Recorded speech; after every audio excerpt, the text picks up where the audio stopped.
Your Excellency, President of the United States of America, Mr. Barack Obama, ladies and gentlemen, on behalf of the leaders of the party, state, and the people of Vietnam, once again, I'd like to warmly welcome President Barack Obama and the high-level delegation of the U.S. government on your official visit to Vietnam. Mr. President and I had a very productive talk on bilateral relations, regional and global issues of common interest. We discussed the implementation of the joint statement on the Vietnam-U.S. Comprehensive Partnership signed in July 2013 and the joint vision statement between the two countries in July 2015, concluded between the high-level leaders of the two countries. We agreed that important progresses in bilateral relations have been made in recent years. Both sides committed to implementing the principles of respect for each other's independence, sovereignty, territorial integrity, and political regime. During President Obama's official visit, Vietnam and the U.S. agreed to a joint statement on strengthening the comprehensive partnership with added substance, depth, and effectiveness. Both sides agreed to place development cooperation at the center of the bilateral ties. On this occasion, important deals were also reached in terms of trade, healthcare, humanitarian assistance, education and training, law enforcement and judicial cooperation, and people-to-people exchanges as well. Both sides agreed to give higher priority to addressing world legacy issues and continue to work together in this regard. The U.S. will work with Vietnam on detoxing Bien Hoa Airport after both sides successfully conclude the cleanup project at Da Nang Airport. Vietnam very much appreciates the U.S. decision to completely lift the ban on lethal weapon sales to Vietnam, which is a clear proof that both countries have completely normalized the relations.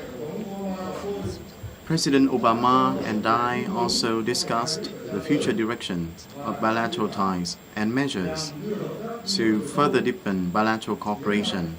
We underscore the importance of confidence building and priority for development cooperation in trade and investment, science and technology, human resource development, and addressing climate change.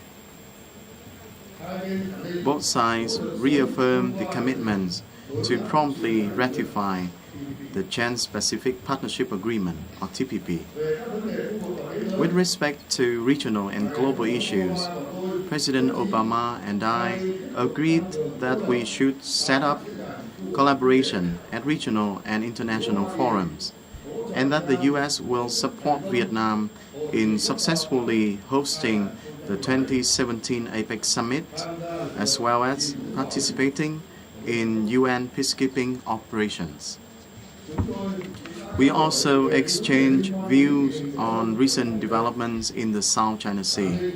We reiterated continued cooperation on addressing climate change and sustainable use of the Mekong River water resources. We believe that robust growth in Vietnam-U.S. relations not only bring about benefits for each country, but also contribute to peace, stability, cooperation and development in the Asia-Pacific and the world, and the ASEAN-U.S. relationships as well. I want to thank President Obama personally, the American leadership and people and American friends for their goodwill and significant contributions to the normalization and the continued development of the Vietnam-U.S. relations. I wish President Obama and and the members of your delegation a successful visit to Vietnam with fond memories of our country, culture, and hospitality of the Vietnamese people. Once again, thank you very much for the presence of American and Vietnamese press and media here today. Thank you very much. Well, good afternoon. Xin chào. Thank you, President Quang, for your generous words, and let me thank you and the government and the people of Vietnam for the sincere welcome and hospitality that has been extended to me and to my delegation. Over the past century, our two nations have known cooperation and then conflict, painful separation, and a long reconciliation. Now, more than 2 decades of normalized ties between our governments allows us to reach a new moment. It's clear from this visit that both our peoples are eager for an even closer relationship, a deeper relationship. And I was moved to see so many people lining the streets as we were driving into town today. I bring greetings and friendship of the American people, including some outstanding members of Congress who are joining me on this visit, and so many Vietnamese Americans whose families bind us together and remind us of the values that we share. I've indicated before that one of my highest foreign policy priorities as president is to ensure that the United States continues to play a larger and long-term role in the Asia-Pacific, which is vital to our security and to our prosperity. We believe the people of this region should live in security, prosperity, and dignity. In pursuit of this vision, we're more deeply engaged across the Asia-Pacific than we have been in decades, and that includes our comprehensive partnership with Vietnam. If you consider where we have been and where we are now, the transformation in the relations between our two countries is remarkable. Over the past 2 decades, our trade has surged nearly 100-fold, supporting jobs and opportunities in both countries. Since I took office, we've boosted U.S. exports to Vietnam by more than 150%. We're now the single largest market for Vietnam's exports. American companies are one of the top investors here.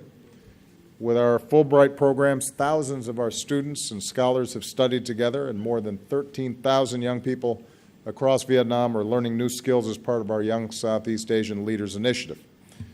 Vietnam has become one of the top 10 countries with students in the United States.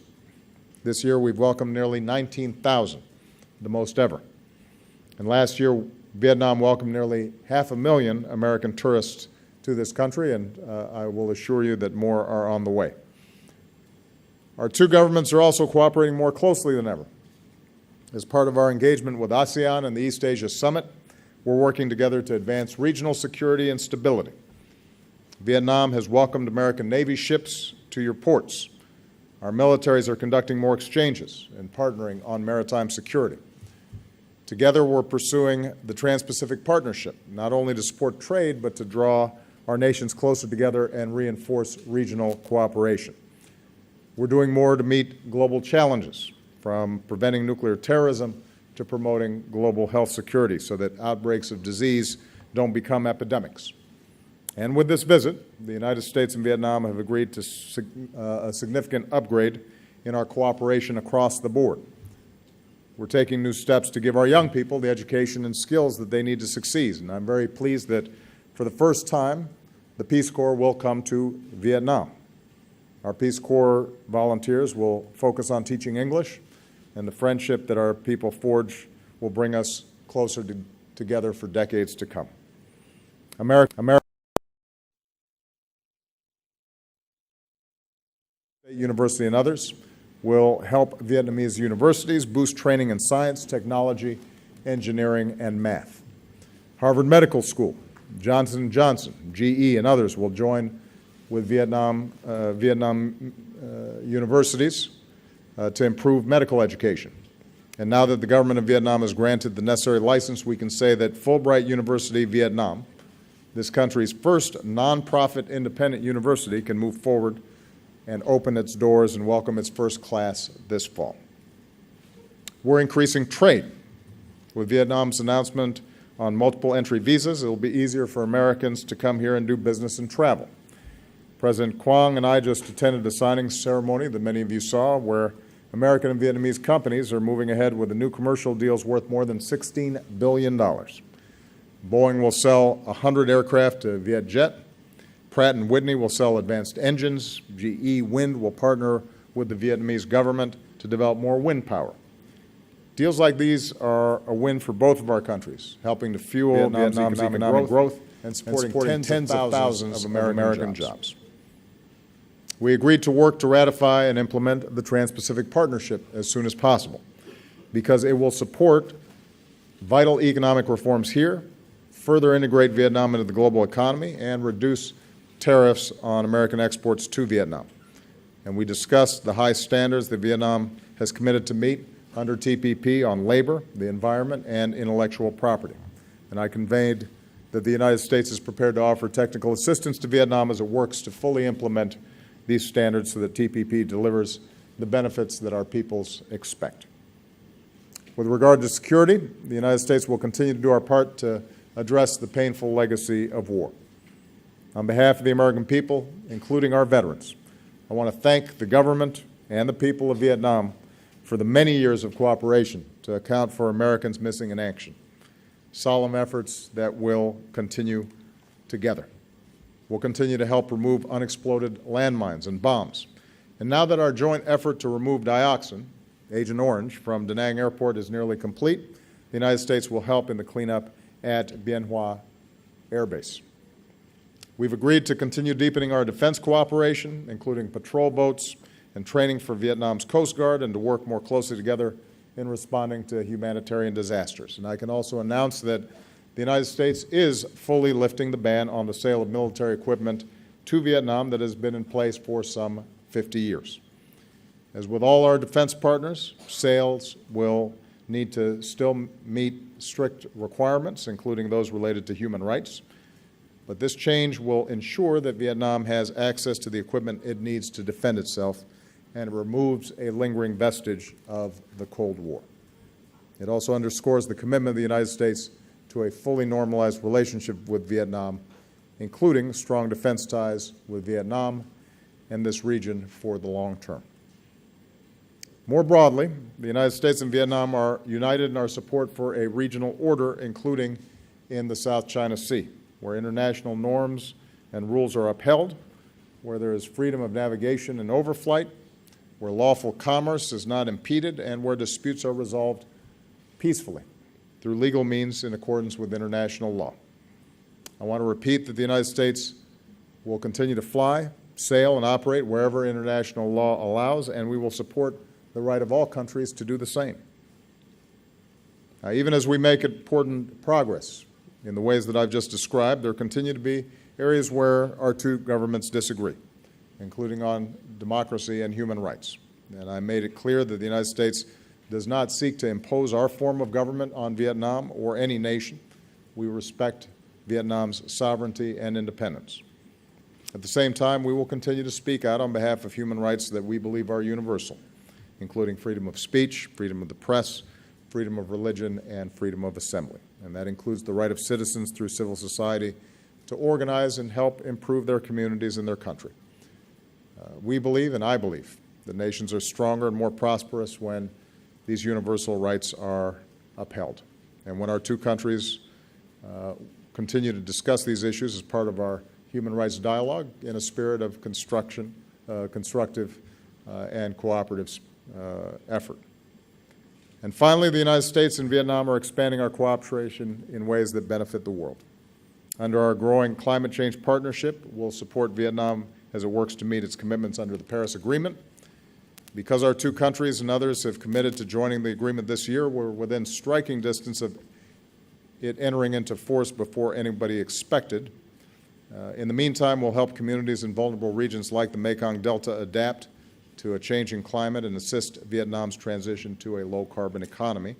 And that includes the low-carbon energy that will come from our cooperation on civil nuclear power. And as Vietnam prepares to deepen its commitment to UN peacekeeping, the United States is proud to support Vietnam's new peacekeeping training center.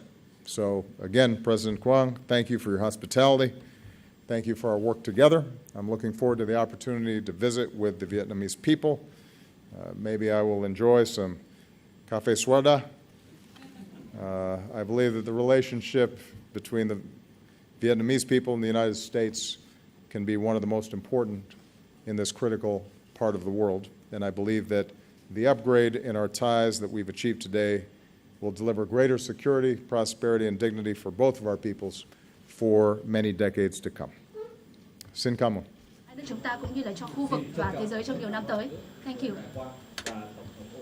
Thank you, President Obama and President Quang. And now it's time for questions. The floor is open. I invite Mr. Dũng from Vietnam News Agency. I'm from the Vietnam News Agency. I have a question for President Quang.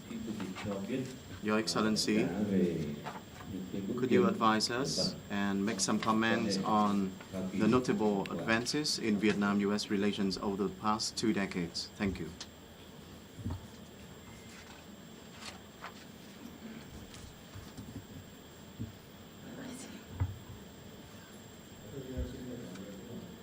Thank you for your question. I want to affirm that over the past 2 decades, since the establishment of diplomatic relations between the two countries in July 1995, Vietnam-U.S. relations have made great strides in many fields. In terms of politics and diplomacy, Vietnam and the U.S. are former enemies turned friends. And now we are comprehensive partners.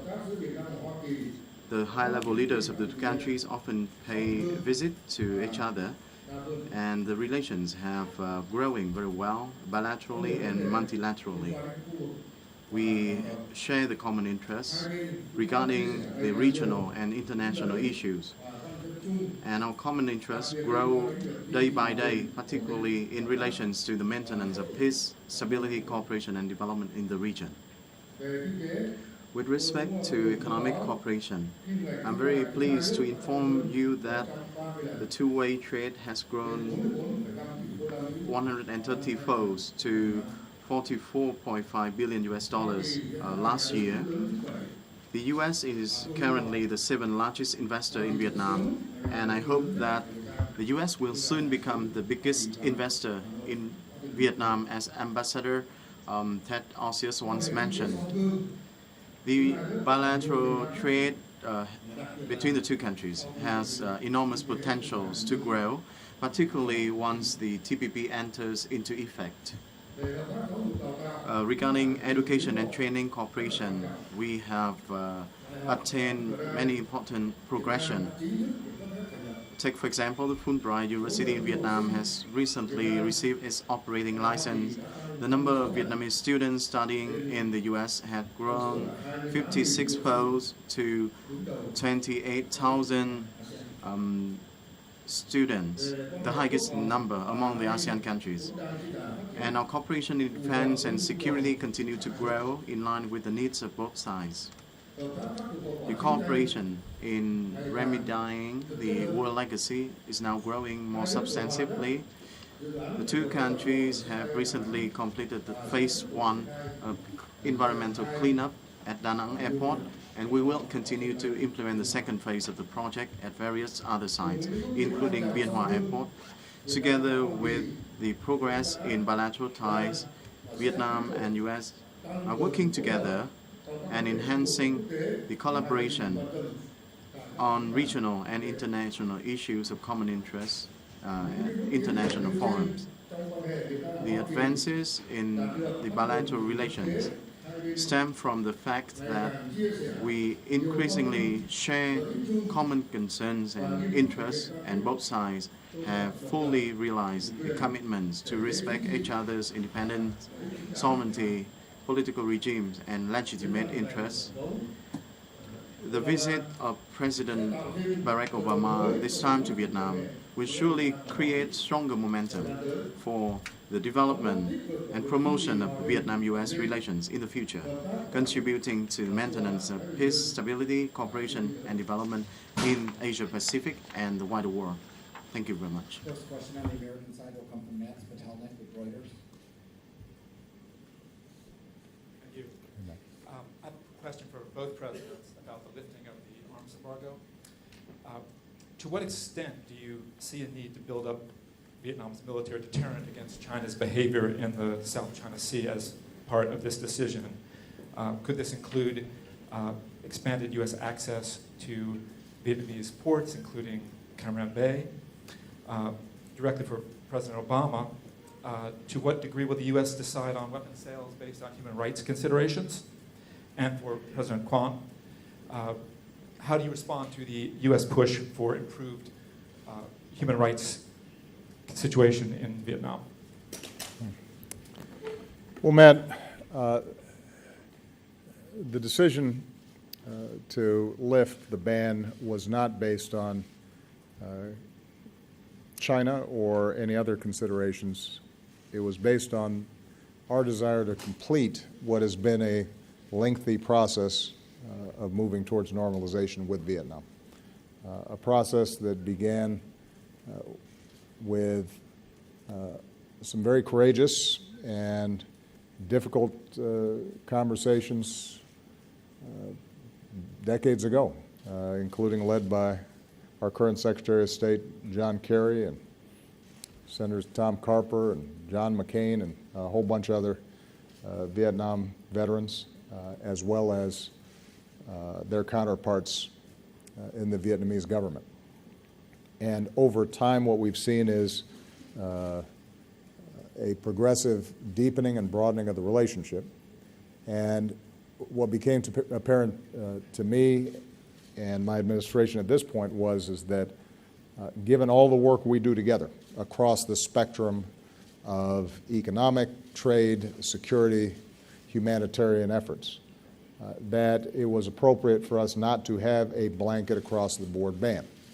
Now, every sale that we make to everybody is viewed as a particular transaction, and we examine what's appropriate and what's not. And there's some very close allies of ours where we may not make a particular sale until we have a better sense of how that piece of equipment may end up being used. So we're going to continue to engage in the case-by-case evaluations of these sales. But what we do not have is a ban that's based on an ideological division between our two countries, because we think that at this stage both sides have established a level of trust and cooperation, including between our militaries, that is reflective of common interests and mutual respect. In fact, one of the things that's happened through this comprehensive partnership is a dialogue between the U.S. and Vietnamese military that we hadn't seen in a very long time. And we already have U.S. vessels that have come here to port. We expect that there will be deepening cooperation between our militaries, oftentimes around how do we respond to humanitarian disasters in this region. There may be occasions in which that means that additional U.S. vessels might visit, but I want to emphasize that we will do so only at the invitation and with the cooperation of the Vietnamese government, fully respecting their sovereignty and their sensitivities. Now, there is, I think, a genuine mutual concern with respect to maritime issues between the United States and Vietnam, and I've made no secret of that.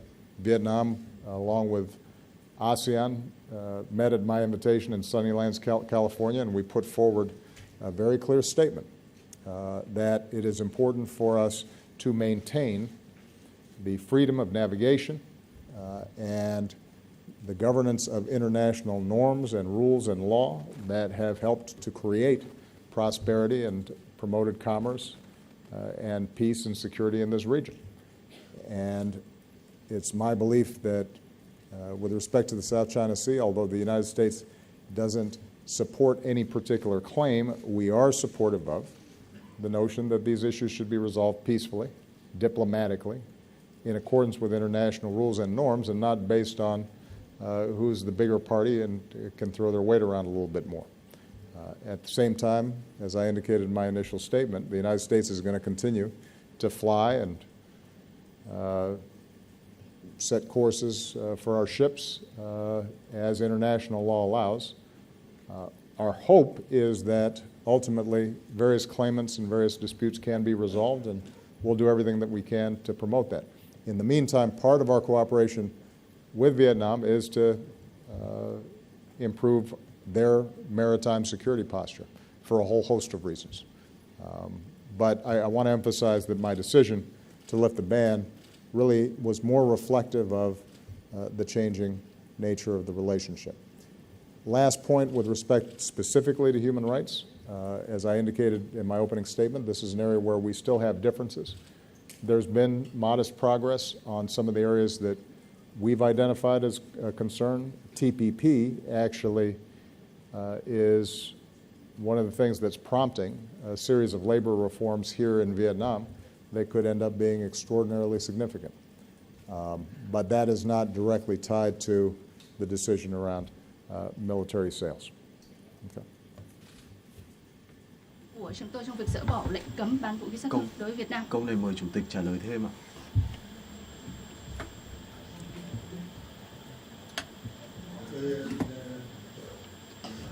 Thank you very much for the question. I just want to make some comments on the human rights cooperation in the general relations between the two countries. Excellencies, ladies and gentlemen, the consistent position and viewpoint of the Vietnamese state and government is to protect and promote human rights. This is clearly codified and stipulated in the National Constitution of Vietnam in 2013. We are now institutionalizing all the regulations into our laws and sub-law documents to respect and promote the human rights in Vietnam. Over the past 30 years of reform in Vietnam, Vietnam has achieved remarkable progress in socio-economic development, defense and security, especially in protection and promotion of human rights and the rights of every citizen in Vietnam. Those achievements have been highly recognized and appreciated by the international community. One of the examples, very good examples, to showcase Vietnam's progress, that Vietnam has been elected as a member of the UN Human Rights Council in 2014-2016. As President Obama mentioned earlier, between the two countries, Vietnam and the US, we do have some differences in some fields, and it is very easy to understand, particularly on human rights. We are of the view that based on the respect and the spirit of mutual understanding, we need to work closely together, expand our dialogue together, and by so doing, we can narrow the gap in understanding and narrowing the differences between the two countries, especially on human rights. And now the floor is still open. I invite other question. Mr. Quang from Vietnam Television, please, you have the floor. Tôi xin giới thiệu, tôi là phóng viên của Đài truyền hình Việt Nam. Over 50 countries during your term as the U.S. president, and Vietnam is among the last few on the list. So, what does that say about the Vietnam-U.S. relation, and how important does the U.S. view on Vietnam and its foreign policy? Thank you. Well, I would have liked to have gotten here sooner. And maybe one of the ways of thinking about it is we have an expression in the United States, we save the best for last. So it's a remarkable country, it's a beautiful country, and I've told the President that unfortunately when I visit, I'm usually in meetings all day long, So hopefully when I'm no longer president, I can come here with my family and I can spend a little more time and travel the country a little bit more and get to know the people and eat the food and have a more relaxing schedule. But the reason I'm here is because Vietnam is extremely important, not just to the region, but I think to the world. First of all, I think highlighting the changes that have taken place between our two countries, how just a generation ago we were adversaries and now we are friends, should give us hope, should be a reminder of the ability for us to transform relationships when we have a dialogue that's based on mutual interests and mutual respect and people-to-people exchanges. Second, Vietnam is a large, vital, growing country in a large, vital, and growing region of the world. I've said this before. The Asia-Pacific region is growing as fast as any place around the world. It is a young and dynamic region. It is full of entrepreneurial spirit, and you're seeing new companies and new jobs being created constantly. So the United States wants to be a part of that. And we historically have had good relations with many countries in this region. We want to make sure that as Vietnam grows and becomes more prosperous and achieves greater opportunity, that the young people of Vietnam have a chance to partner with the young people of the United States, trading, exchanging ideas, working on scientific projects, starting businesses together, because I think that will be good for both countries. And we think that it is important from our perspective that as a leader in ASEAN, that we engage Vietnam bilaterally because we want to continue to strengthen our cooperation with the multilateral organizations like the East Asia Summit and ASEAN, where we think we've seen some very real progress over the last several years on everything from commercial issues to disease control to humanitarian issues. One of the things that we increasingly discover is it's harder and harder to solve problems by ourselves. It's much easier for us to be able to tackle big problems like climate change or the outbreak of disease or responding to humanitarian disasters when we have an architecture of cooperation already established. So on all these fronts, we've seen remarkable progress. The announcements that we're making today, I think, should give people an indication of the next stage of the U.S.-Vietnamese relationship. These are big deals, all the things that we mentioned here today. And it indicates a broader and deeper relationship that I'm confident will continue to grow in the future. Good. Our final question comes from Angela Greiling-Key with Bloomberg. Thank you.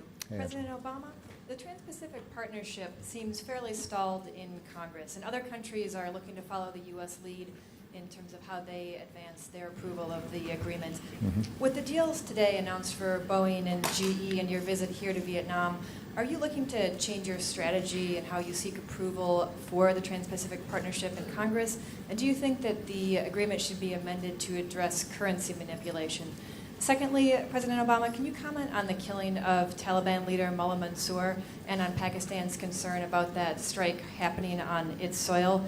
Can you also comment on whether this signals a new offensive in Afghanistan and whether you're concerned that an even more hardline leader might take his place? For President Quang, are you concerned about the lack of enthusiasm for the Trans-Pacific Partnership in the U.S. Congress and what that means for the deal in the end? And how do you respond to China's criticism of the U.S. pursuing what China says is a one-sided, selfish agenda in Asia that risks regional peace?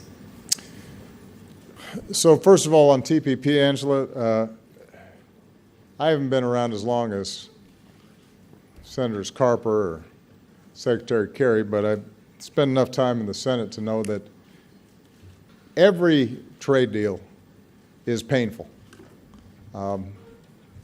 because folks are always seeing if they can get an even better deal.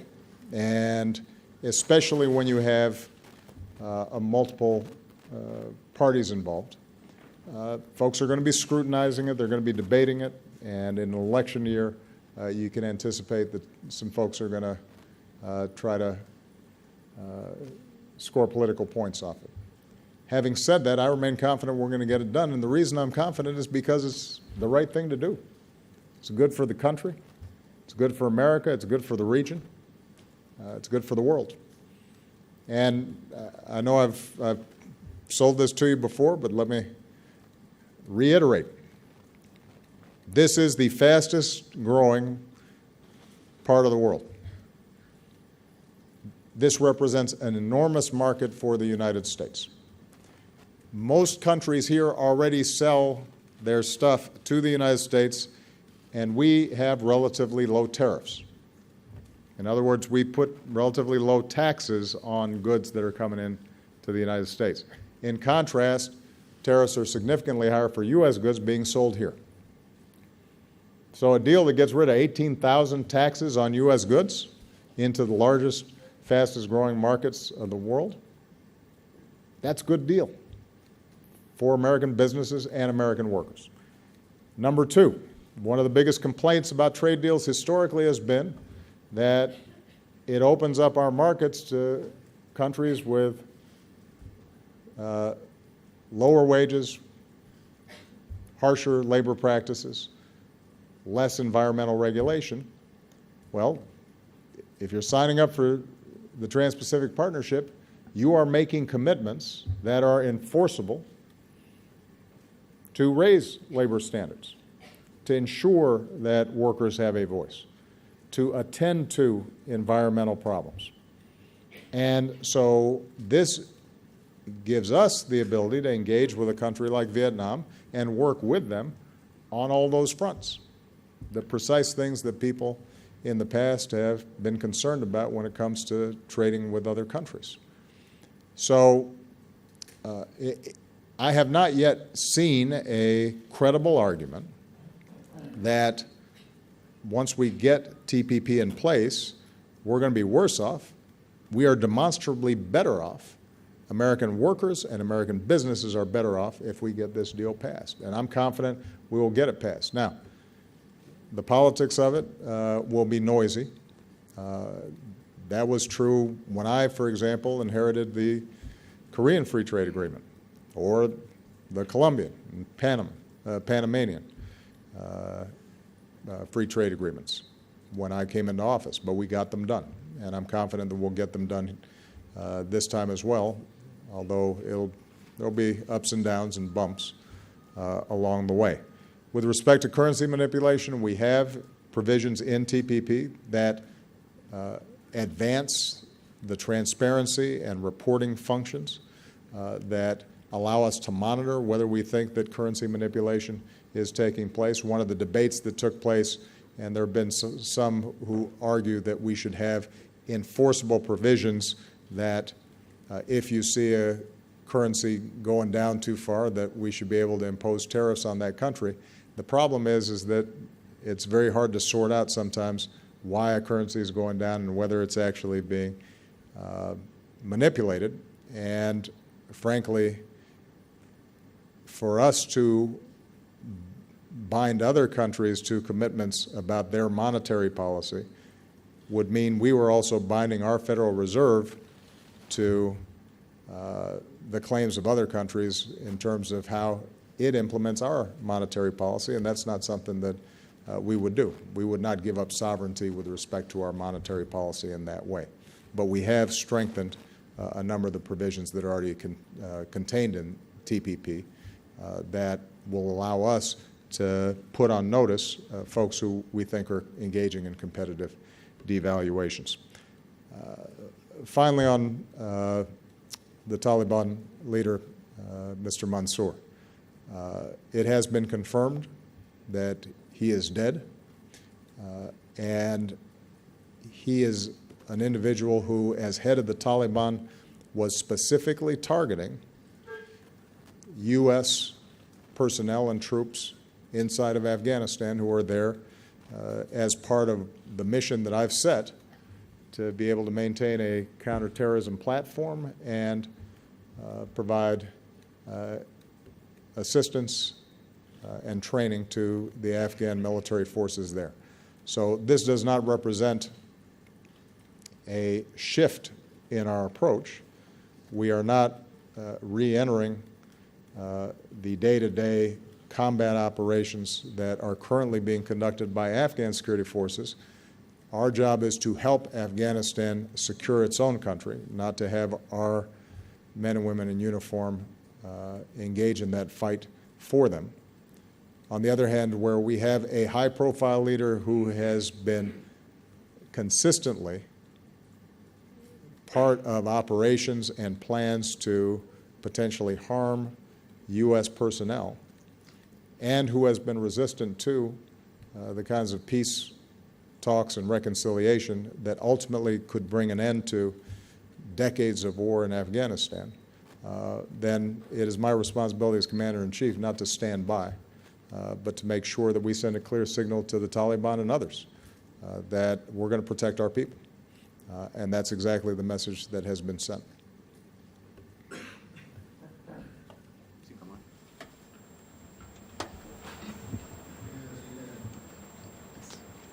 Let me respond to this question concerning the Trans-Pacific Partnership, TPP. In our view, TPP is a significant trade and economic linkage contributing to sustaining the dynamism and the role as a driver for economic growth in our country as well as in the Asia-Pacific region. And for Vietnam, TPP and Vietnam's participation in TPP is one step undertaken by the Vietnamese government in our process of Mr. President, sorry to extensive interrupt. international We're not getting a translation. integration. Nói đi, nói xem Testing Will 1, you? 2, 3. Can you hear, Mr. President? Okay. Testing 1, 2, 3. It's just I'm sure that he was saying something very wise and important, and we want to make sure we've all heard it. Bởi vì tôi muốn nói chắc là tôi nghe được phần dịch bởi vì ông đang nói những ý kiến rất sâu sắc ạ. So I would like to add that Vietnam, together with other TPP countries, have been making efforts to narrow differences, to promote cooperation and the spirit of mutual understanding and mutual respect. And we will try to reduce differences in the spirit of constructiveness and understanding and paying attention to one another's legitimate interests. And the finalization of TPP is also the successful outcomes of all 12 members of the TPP rather than any individual effort. And we are prepared to ratify TPP, and we stand ready to implement all the commitments under TPP. Your Excellency, now we have a technical problem with the translation system. So, Mr. President, President Quang, could you please repeat again your answer? And yes, I want to reiterate my comments on the TPP. In our view, the TPP is a very significant trade and economic linkage contributing to the sustainment of dynamism and the role as a driver of economic growth in Asia-Pacific region. As for Vietnam, TPP is a one step forward in implementation of the country's deepened and comprehensive international integration policy, which aims at promoting the national economic growth of Vietnam. Vietnam has worked together with other member countries to narrow the differences in the spirit of constructiveness, understanding, and paying due attention to one another's legitimate interests. The finalization of TPP is also the result of the endeavors from 12 members of the agreement rather than the individual effort of any single country. And Vietnam is now very actively promoting and accelerating the ratification of the TPP. And Vietnam is committed to fully implementing all the clauses and provisions of the TPP. Thank you very much, President Trần Quang and President Barack Obama. Ladies and gentlemen, with that, I declare the press conference adjourned. And please stay in the room for the departure of the two presidents. Thank you very much. Nó bị lúc mà